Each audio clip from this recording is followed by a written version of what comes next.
Hello everyone, Mr. Happy here, and welcome to Mondays with Mr. Happy, aka Mr. Happy Mondays, the weekly Q&A show where you ask me questions and I answer them.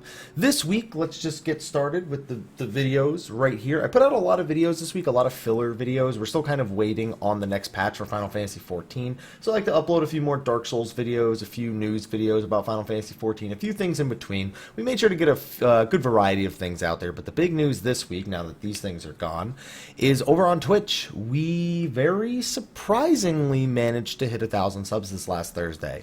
I was streaming Final Fantasy X and X-2 HD Remaster. It just came out on Steam, and I had some giveaways to do. Square Enix provided a couple, and then I was going to pay for a couple out of pocket, and then people started tipping to do more giveaways, and we had over 80 subs that day, so we went from 928 subs to 1,013. I think we're sitting at around 1,006 right now. And I do expect that number to dip below 1,000 because for a channel our size, it's pretty unrealistic to have that number in the first place. So I do expect it to fall down below 1,000 again. I expect it to be somewhat of a struggle to keep it over 1,000.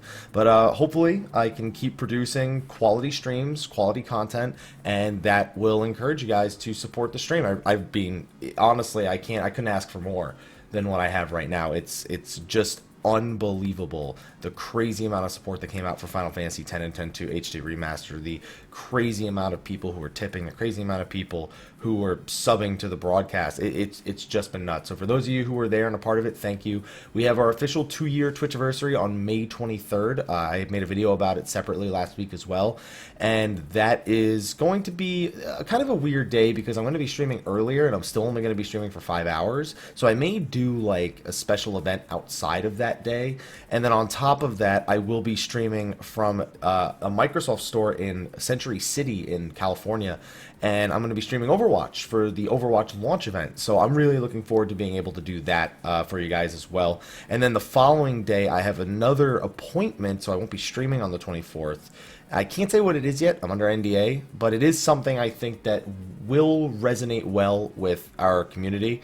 It's something that I think a fair bit of you are expecting and are waiting for, but you don't necessarily know it's coming and don't know exactly what it is I'm going to be doing. So I think that's a good amount of mystery for you guys, and thank you for everyone who's supporting the channel, because without you I don't get to do those crazy awesome things. So on that note, guys, I'm going to get to the questions because it's actually pretty late here and I still want to eat dinner, and I'm going to do that after this. So anyway, let's get started, shall we? Alright, first question. Hey, Mr. Haps, have a filled fish tank so you can put it in front of the video and make it look like you are underwater. Well, yeah, put it in front of the video. I guess if I did a GIF of that, it would work. It would probably be pretty distracting, though. My question is water-related, by the way. I heard you talk about the Sahagin. Probably spelled that wrong, but oh well. Yeah, Sahagin, without an A. Beast Tribe possibly coming with underwater scenarios. I thought you should at least... I thought you said something relating towards that some time ago. Well, no, we have Sahagin dailies already. They're one of the original A Realm Reborn dailies that you can do over in Western Lenosha. I mean, I wouldn't be opposed to revisiting the Sahagins and their underwater life at some point, but I'm not exactly somebody who looks forward to having any underwater expansions. I've never enjoyed swimming. The closest thing I had to enjoying swimming was Guild Wars 2, where there was a PvP arena with underwater combat and nobody was good at it, so it was really easy to kill people in that scenario. I think they'll use an Oxel item from Final Fantasy 1 that gives us 3 water environment experience. I don't know. I really don't want an I mean, I guess I don't say, because a lot of Final Fantasy games are known for submarines. It's pretty common to do that. It's just I don't know if it's going to translate well into Final Fantasy XIV. If they could make a really cool system where we have all the exact same abilities and they all work the same and the movement doesn't feel cumbersome, but even with that, the underwater zone in Cataclysm for World of Warcraft, I was like, oh, so they found a way, but you have to do a few levels of slogging where it feels absolutely awful and you're constantly running out of air. And then even after that, it just wasn't appealing to me. You'd think it would be, but it feels very similar to flying, where there's just so much lost space. Even more so I felt underwater. So quite personally, I'm not looking for any sort of underwater content.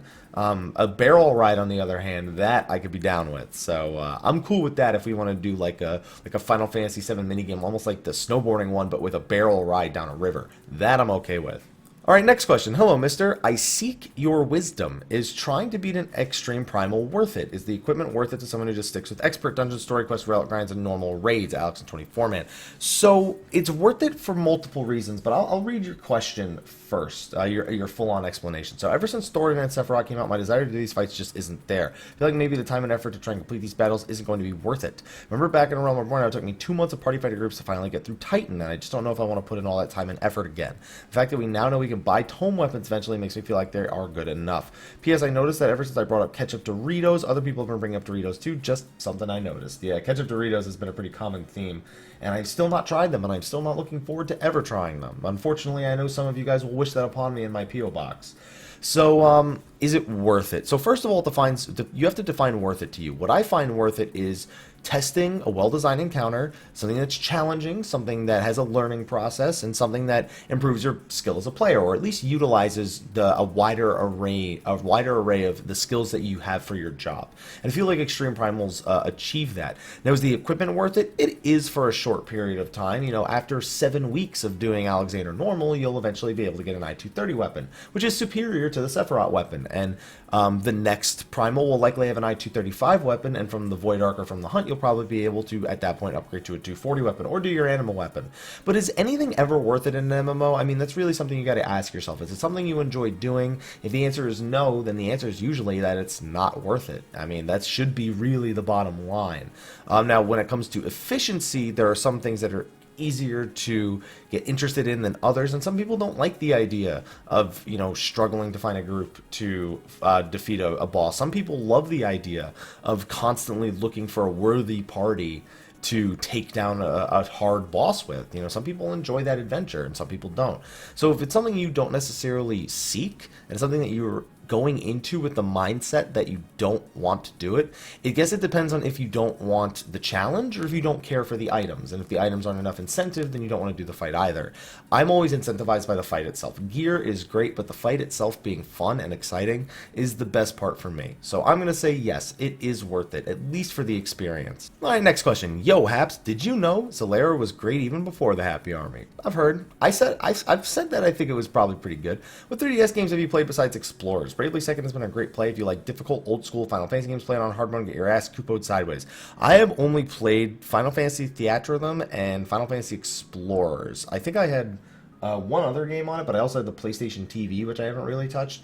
And I don't know, like I see games that come out for the 3DS, and I'm very rarely tantalized by them. I'm just not a fan of playing them on that screen, and I'm not a fan of even having the 3DS and looking up at the screen, because I don't know, it's just when I play on it, at times it feels okay to do and at times it feels fun to play, but at a lot of times I just don't feel like playing a mobile game on the mobile device. Like, it's really weird to describe, because I'll play a mobile game on my PC with like BlueStacks, like a phone game, but it's very rare that I feel enticed to pick up my 3DS. Even when there's a solid game coming out, it feels like a different experience for me. Whether I'm recording it or I'm live streaming it, it just doesn't feel right. Something's just off. So maybe I've just outgrown mobile games, but I kind of am considering picking up Pokemon. I can't make any YouTube videos on it because Nintendo's got their fucking rules.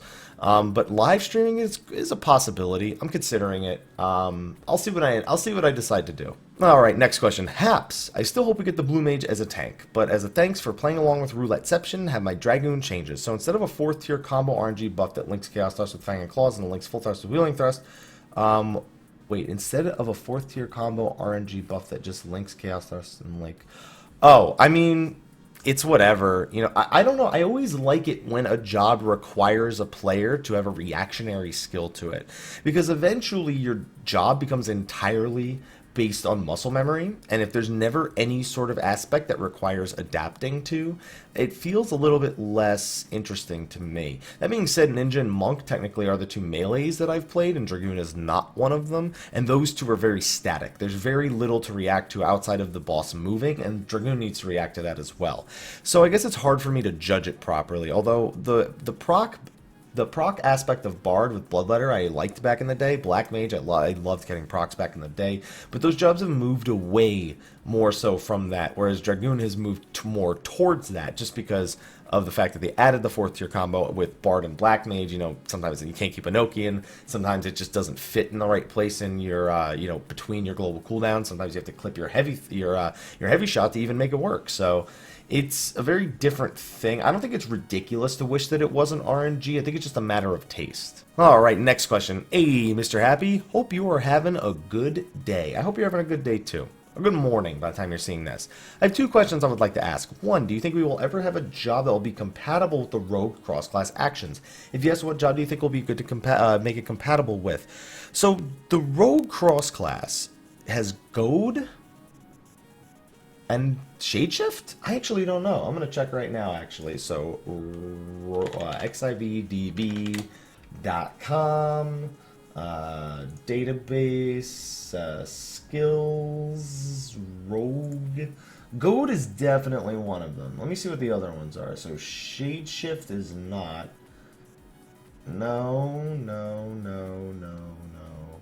Oh, it's not even telling me here. Like, I know that this skill has multiple uses.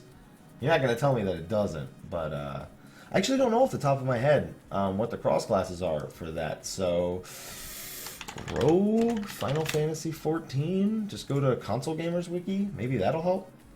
That is not helping at all. Yeah, this is not useful. So it's not useful. Let's see. I'd imagine it would be Gus/Goad. Shadeshift? Yeah, so Shadeshift, Goad, those are really the only 2 that matter. Like, what the hell else are you really going to borrow from it? Like, there's nothing else that's worth taking. So, I don't know. Like, what could use Shadeshift and Goad? So it would have to be a super utility-based job that's borrowing from Rogue. If that's all it's going to get is Shadeshift and Goad? But Goad is super useful as a cross-class skill, so it would really need to be something that is utility based. I wouldn't be surprised to see one of the new jobs potentially get it. Like Red Mage even makes sense to me, because Red Mage back in the day was always a little bit tankier and also was extremely utility based. I know it sounds stupid to give it to Rogue just because of, to give it to Red Mage just because of the fact that it doesn't really fit. But at the same time, it kind of does. Red Mage being a jack of all trades in the other games. So, yeah, I guess I could see Red Mage as a possibility. And you had a second question here. I heard that Fleet of Foot increases movement speed in PvP if I'm not using Wasp or Viper Venom. I mean, yeah, it says it right on the ability. If you read the ability, Kiss of the Viper, not Kiss of the Wasp, or Kiss of the Viper. If you read, and I have it in front of me right now, Fleet of Foot increases movement speed. That is incorrect. The full description of it says that if you are in PvP... Okay, I guess the Console Gamers Wiki doesn't have it properly. Yes, if you read the trait in-game, it does indeed effect nullified if in Wasp or Viper Venom. Yeah, so you don't get the extra movement speed in PvP if you have a Venom on, which is stupid, but it's how it is. Alright, next question, which is already greeted by a giant video that I will not be able to play over this. Greetings, gentlemen, Mr. Happy, or whatever the hell, I don't know how to start this thing. Hey, I don't know how to start my videos. This is not the first time posting a question, thus no bonus, but instead of a link to the Garlean Empire theme, as I was bored and couldn't come up with an original thing. Alright, well, let's get to the question, because I can't do that. Anyways, probably doesn't fit here, but man, I don't care. Before you say anything, let me say Blue Mage is one of my favorite jobs in 14. So you're trying to... So this is a thing to try and fit it into the game. Blue Mage transform into monsters. I've heard of that idea. People have said maybe Blue Mage could fit into the game by becoming more of a druid, where the Blue Mage itself transforms into different monsters from around the game. And I wouldn't be opposed to that. It's not exactly Blue Mage-esque. To me, that seems more like a different take on Beastmaster, which some people have considered the ability to, instead of having a pet, you become a creature. You have to like copy the image of a creature or something like that. But there's a lot of different things that you could do with Blue Mage. When it comes to these ideas, I generally don't go too much into them on these videos, just because everyone has ideas. I have ideas, you have ideas. None of them are wrong. They're all just different ideas, and that's all they are. And none of us make the game, so none of us are really voting on something we would want or wouldn't want in the game. So it's hard for me to really judge anything. So I'll just say it's your idea, and if it's something you're happy with, then you don't need my approval. You know what I mean? Alright, next question. Hello, Mr. Happy. Hope you had a nice weekend. I did. I had a fantastic weekend, in case you couldn't tell from the beginning of the video. If the secret trial is indeed Nidhogg, do you think the theme music will be Dragon Song? No, I wouldn't want that. I'd want Nidhogg to have his own theme. I know we had Bahamut for turn 13, but I mean, Bahamut wasn't part of the main story. It was just what a lot of people considered to be the primary story of A Realm Reborn, especially considering, you know, the entire cinematic leading up to A Realm Reborn was about Bahamut, and then he was part of the raid. He wasn't part of the main story. But if Nidhogg is his own thing, I want his music to be ominous. I want it to be overbearing, and I don't think Dragon Song really achieves that for him. I wouldn't feel like it's an epic battle, unlike with Answers, where Answers felt like it had a feeling to it where you're like, holy moly, this has scope, this has intensity. I wouldn't want Dragon Song as a background though. Alright, next question. Hey, Mr. Happy. Hey, TV2, got some random questions of a weapon glamour that makes your Dark Knight weapon look like Frostmourne. I'm okay with that. Alright, we got a few speed questions. Which starter for the next Pokemon game would you choose? I don't know what any of the starters are. I just know there's one that everyone's picking, so I'll go with that one. 2, do you think the last boss for the next Alexander Wing will be a smaller version of Alexander? Yeah. There's like 99.999, repeating of course, % chance that is the final boss. Alright, question number 3. Since the song for the Manipulator fight basically teased Alexander's power over time, do you think Sephiroth's Phase 2 theme is teasing a fight with either X-Death or some serpent creature? No, I think a lot of it's a play on Sephiroth. The entire Sephiroth name, they made fun of Sephiroth. The name of the achievement for beating Sephiroth is Veni Veni Venias, which is part of the Sephiroth theme. And then Sephiroth, in his song, he says his own name, where it's like, Sephiroth. And you know, when you think of the Sephiroth song, you go, Sephiroth. So, no, I don't think it's teasing. Not X-Death. It wouldn't make sense for Sephiroth's theme to tease X-Death. It would make sense for Sephiroth's theme to tease Kefka. So, it's very likely that it's just a song about Sephiroth, and it's not teasing something else. Because Alexander is on a completely different scope from... A Manipulator is a piece of Alexander. Sephiroth is his own being. They're two very, very different prospects. 4, will any of the weapons from a 7 make an appearance other than Ultima? Well, Ultima weapon actually didn't appear. The Ultima weapon appeared. In Final Fantasy VII, it's actually the ultimate weapon. It's not Ultima weapon. The sword is Ultima weapon. So Ultima weapon is really more from the old school Final Fantasies. Although this design definitely pulls from a mix of the super old school plus the Final Fantasy VII one. I mean, you can't mistake that this one does kind of resemble the Final Fantasy VII one, but it also just resembles weapons from the series in general. You know how a weapon has looked pretty much since 7 and 8. So, I don't think we'll see any of the other weapons unless it's, like, somewhere really far down the line. But, I mean, we're getting Ozma, so I could very clearly be wrong with that one. And I'm not... because I've already read so many questions, I know you have a few jokes down here, but I want to make sure I leave enough time for the other people. So, I'm going to move on to the next question. Thank you. Next question. Hey, Happy, I was curious if you had any idea how the developers are going to nerf the 200 to 210 stage of the Anima weapon. Well, first of all, if the community doesn't know it, I don't know it. I mean, that's the bottom line. I don't have the red phone everyone thinks I have to Yoshi P, where he tells me all these secrets, you know what I'm saying? So, the most clear thing is there's 2 ways to do it. You either reduce the total number of items needed, and you make the crafted items obtainable through some other piece of content, like the King's Cake and whatnot, which I think they might actually do. They might throw King's Cake and shit into the new treasure maps, the Aquapolis, and just throw in the HQ King's Cake and stuff as rewards there to incentivize people to do Dragon Skin maps a little bit more. And then you either reduce the number of the items you need from 80 to 40 or something along those lines, or you reduce the cost of them. The problem with reducing the cost is that you can buy items other than just those items for the Anima weapon. They have another use. I don't remember the item. I think it's like grade 5 carbonized matter or something like that. But you can use it to buy those, and if you reduce the cost of the unidentifiable seeds and whatnot, then you're reducing the cost of those carbonized matters, which may actually be a thing. That may be a goal that they have on the side. So it's going to be one of those 2 things. Plus, I really think that they should throw the King's Cake and whatnot, even though you don't need Specialist anymore, which was technically a nerf. I think that they may make them even more readily available through something like maps. Alright, next question. Hello, Mr. Happy. Congratulations on getting 1K Twitch subs. Yay! Thank you for making it possible. I don't know if you're a sub, but still thank you. I have many questions this week. Please answer as many as you see fit. Okie dokie. For personal housing, I'm planning on getting a small land, but I'm worried about other limitations besides aesthetics. Is there any practical limitation in functionality? The only limitation is the number of furnishings you can place. There's no other functional problem with it. However many gardens you can fit, however many items you can fit within the limitations that go with a small house, which is just the number of furnishings you can place.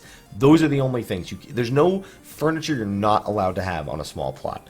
2, how should players prepare for 3.3? Really, unless you're doing the Anima weapon, there's not much to prepare for. I mean, maybe try to make sure you have a reasonable amount of gear going into the next Extreme Primal.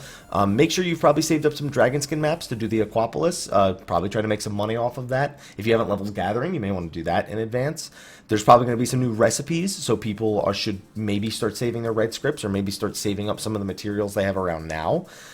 New housing, if you're planning on getting a house, make sure you save up some money, just like you were saying you were planning on doing. Maybe get some of the furniture ahead of time or whatnot.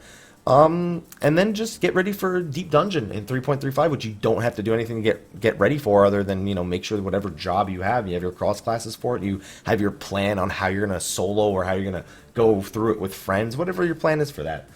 3, among all the games you are trying, are you considering Tree of Savior? No, only because I don't support their business model. I don't like the way they charge. I don't like a game that says, hey, we're going to charge $30, $40 for hairstyles, and then takes that away and says, no, you guys gave feedback, we're not going to do that. Because you know what? Deep down, that's what they wanted to do, and that's what they still want to do. So they are going to find another way to get that same amount of investment out of you. They're hoping that by reducing the price, you buy just as much or you buy more.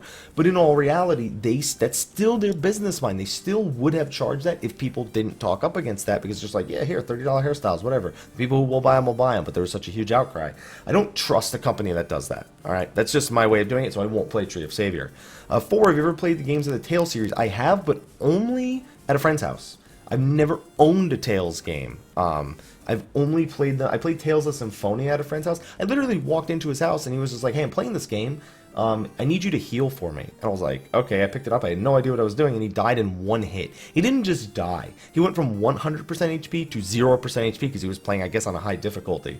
And he blamed me, and I was like, motherfucker, you died in one hit. And he's like, it's still your fault. And I was like, go fuck yourself. And number 5, 2 quick questions. DC or Marvel? Marvel. Well, except for Batman. Batman, instead of DC or Marvel, I'll just answer Batman.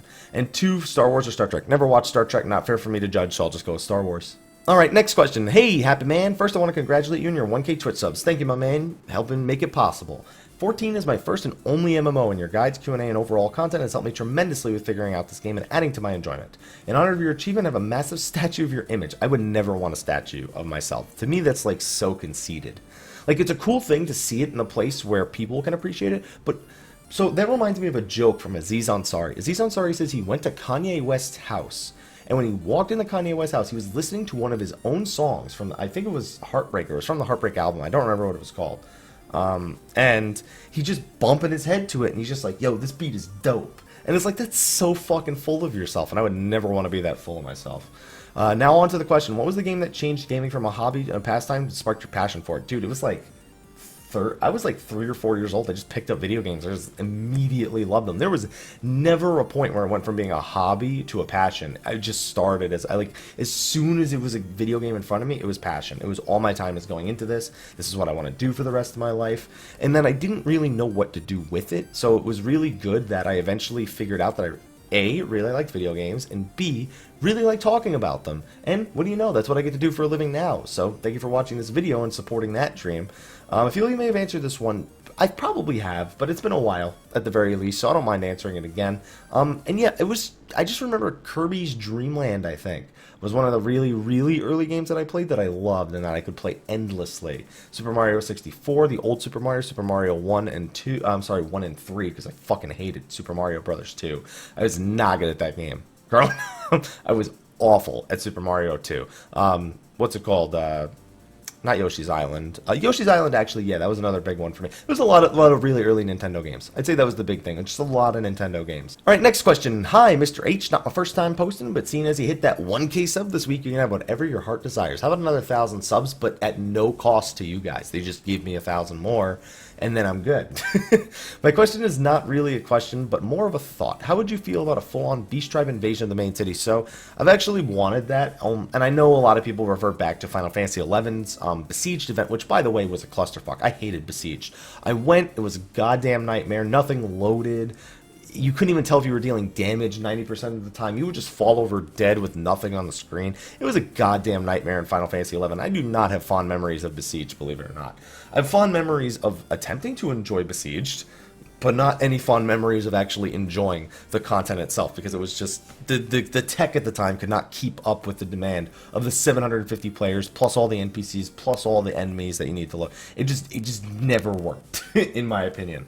That being said, I've always liked the idea of the cities not necessarily being safe, but the idea of a beast tribe, like we would need a full-blown expansion where the beast tribes had risen to power. It couldn't just be like what we have now, where they have those small little bases and they decided, hey, we're going to attack the city.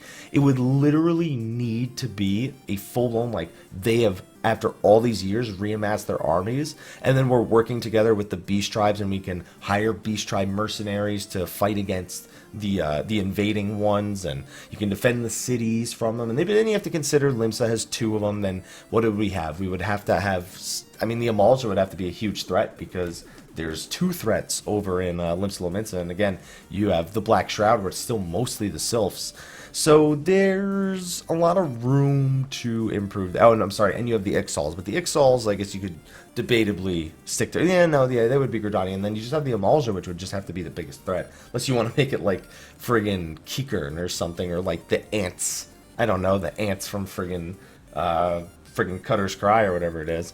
So I'm not against it, but it needs to be done very smartly, because at the same time you also have to make sure you're not risking new players that just join the game. Hey, wow, this is really cool, and I'm dead. You know, you have to consider that to some degree. So it would need to be something that was opt-in, most likely. Alright, next question. Not a first timer, but I'm still offering a free set of Yokai Watch hand weapons for your fisting run. Kappa. So this was actually earlier today, in case you're wondering. I did a Dark Souls 3 run-through with fist weapons only. I got to the Nameless King. It was just the Nameless King and the Lord of Cinder. Those are the only 2 bosses I had remaining, but I had been streaming for about 9 hours at that point. So I decided to just cut it. And honestly, the 2 hardest... The thing is, about 2 hours of those 9 hours were spent on Yorm. Yeah, I did Yorm with just fist weapons. That was fun.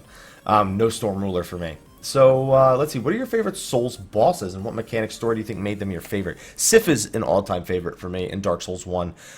Just the giant dog who is protecting his master's grave, and he's wielding his sword, and he's grown to be able to wield his sword at that.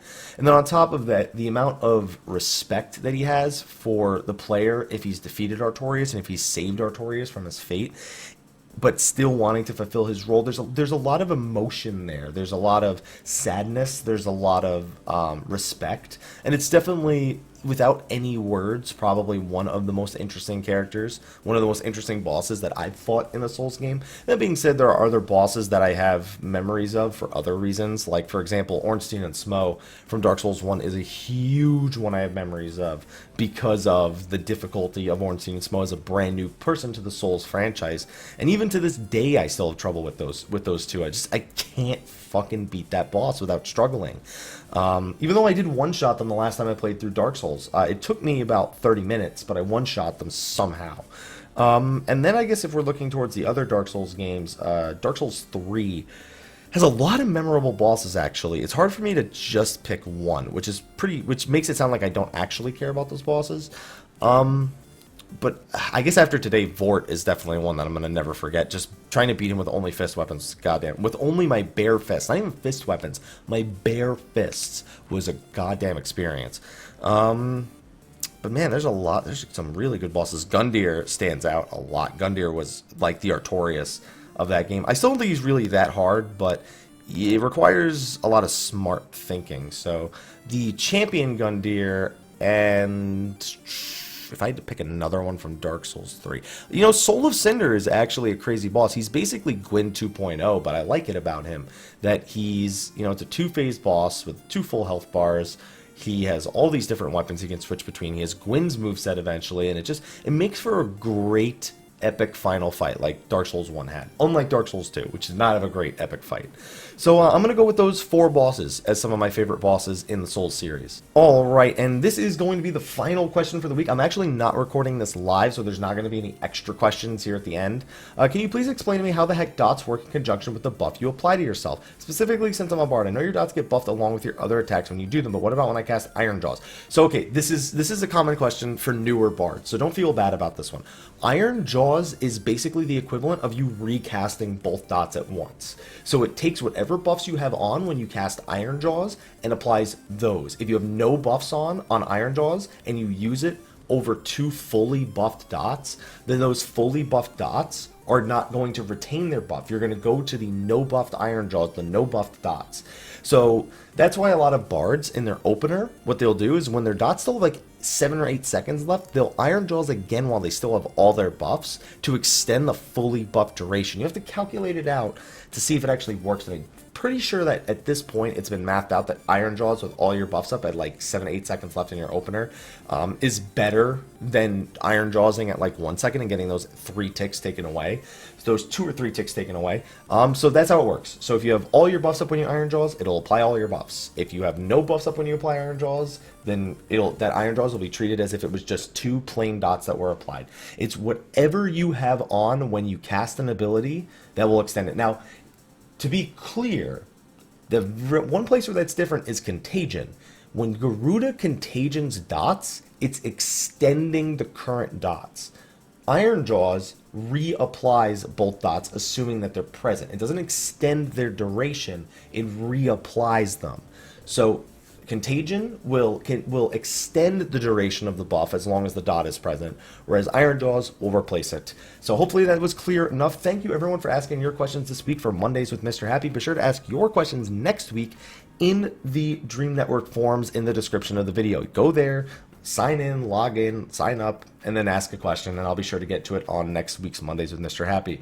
Remember, next Sunday is the live letter XXX Giggity, which is going to contain part 2 of the patch 3.3 teaser. We are expecting a release date, we are expecting a trailer, we are expecting a lot more information about the pieces of the content coming in patch 3.3.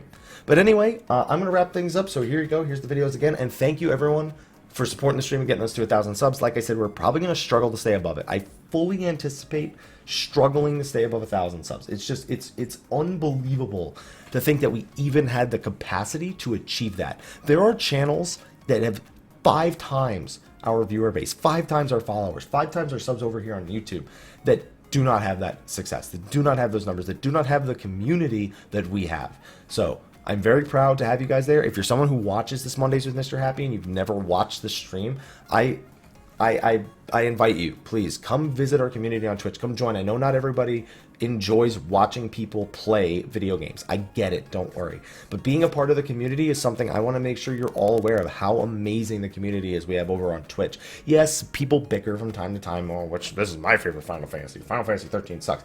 It's going to happen. But for the most part, we have a really crazy, awesome community, and I love you guys for making it possible.